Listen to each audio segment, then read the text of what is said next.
What turned you into a villain for the rest of the world?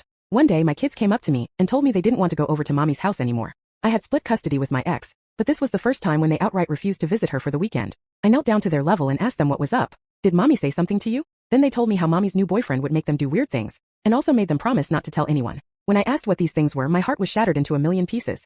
He would make both my kids stand in front of a camera and strip to their undies. Then he would take a few pictures, give them both some candy and go back to his room. At first my kids were happy to get free candy, but they eventually realized that something was wrong and became uncomfortable. So they asked him to stop, and my wife's boyfriend landed an open-handed slap on my daughter's face. They went to their mommy to complain and told her the absolute truth while crying. But instead of helping them, she told them to stop being jealous of her new relationship. She was under the impression that I had told our kids to spin this story and simply refused to believe them. I was so angry but also distraught at the same time. The first thing I did was call the cops. But the person who showed up was my wife's brother-in-law, who was also a deputy. He told me the same thing that my wife said to our kids. Stop being jealous and stop telling disgusting lies about other people just because you can't handle their happiness. I don't know what kind of mother my ex-wife was being that she didn't even consider the possibility of her boyfriend actually doing this. But I knew one thing, which was I couldn't just stay still. I sent my kids to my parents' house before taking action. I was a regular at this local bar where I had made friends with these two ex-convicts. Both of them agreed to go along with my plan. We waited for my wife to leave for work and snuck into her house to find the boyfriend. I knew he was unemployed, so he was probably in his room all day. He looked terrified when he saw me entering the house and tried to scream,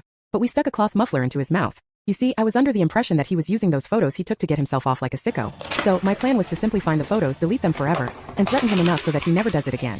But then the boyfriend confessed as to what he was actually doing. Turns out, he had a very long line of other sickos who wanted to buy these photographs and were paying him top dollar for them. He had about 6 copies of each photo ready to be shipped out in a couple days' time. The severity of the situation dawned on me, and I realized that if my kids didn't have enough courage to come to me, then I never could have stopped these photos from going out there. My eyes just saw red and I lost control.